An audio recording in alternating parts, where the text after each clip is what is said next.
Hello दोस्तों। तो आप लोग कैसे हैं? आई होप आप लोग अच्छे और मस्त होंगे। तो चलिए आज मैं फिर आप सबके बीच एक स्टोरी वीडियो के साथ उपस्थित हुआ हूँ।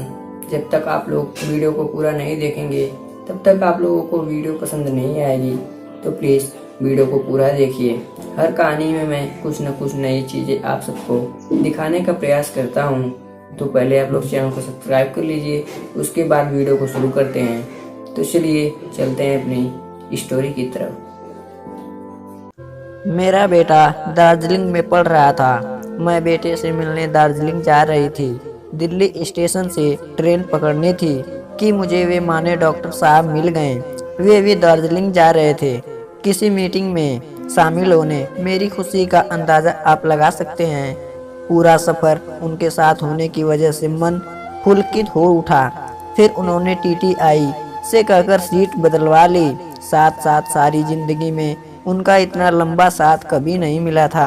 पूरे 12 घंटों में मात्र 2 घंटे सोए हम दोनों, नहीं तो दुनिया जहान की बातें करते रहते थे।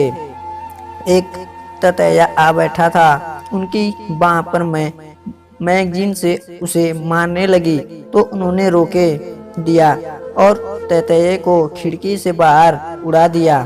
कहने लगे, इसने क्या बिगाड़ा है हमारा जो इतनी बड़ी सजा दे। उसकी इसी सरलता पर ही तो मैं फिदा थी। दार्जिलिंग पहुंचे तो शाम के 7 बज चुके थे। मैं सोच रही थी कि बेटे के हॉस्टल चली जाऊं कि तभी उन्होंने कहा, चलो आज मेरे साथ रुको। मैं उनके साथ चल पड़ी जैसे यह स्वाभाविक ही था। आराम करने के बाद हम डाइनिंग हॉल में आ बैठे। उस शाम होटल की सालगिरह थी और कोई शो था। मेड फॉर इच अदर की तरह का होटल में रुके 2 जोड़ों को भी आमंत्रित किया गया था। फ्लोर मैनेजर हमें भी कार्ड दे दिया और हमारे नाम लिख ले गया था। रात 12 बजे निर्णय हुआ था। तब तक हर जोड़े को डांस फ्लोर पर आना था, बातचीत में हिस्सा लेना था। इकट्ठे भी अलग अलग भी हॉल के जिस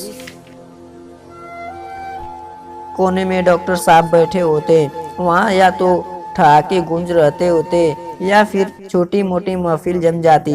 वे खुलकर अपनी पर आ गए थे और बहुत ही मोहक लग रहे थे। निर्णायकों से निर्णय दे दिया। हमें आज शाम का सर्वश्रेष्ठ जोड़ा करार दिया गया। मैं जिस स्वप्न लोक में उड़ रही थी, मुझे लगा यह सब डॉक्टर साहब के सूरदर्शन मोहक व्यक्तित्व की वजह से था। हालांकि मेरी कुदरती खुद काठी ने मुझे वक्त की मार व किस्मत की बेवफाई से बचा रखा था। लोग मुझे अब भी सुंदर कहते थे। हम किसी तरह कमरे में पहुंचे। मैं कांप रही थी। मैंने कहा, यह सब क्या हो गया? वे संयंत्र थे। उन्होंने पहली बार मुझे बाहों में लेकर मेरे साथ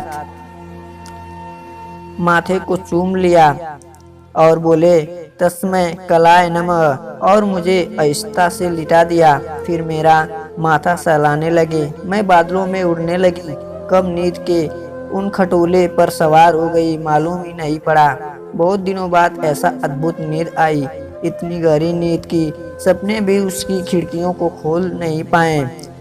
अगले दिन जब आँख खुली तो वे जाग चुके थे, तैयार हो चुके थे। नहा धोकर उन्होंने मुझे चाय बनाकर दी। फिर कहने लगे, मुझे जल्द जाना होगा, तुम बाद में तैयार होकर मिल लेना बेटे से। हाँ, मैं आज शाम को ही लौट जाऊंगा। वे चले गए।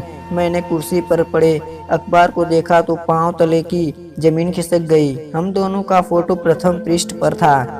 कैप्शन थी,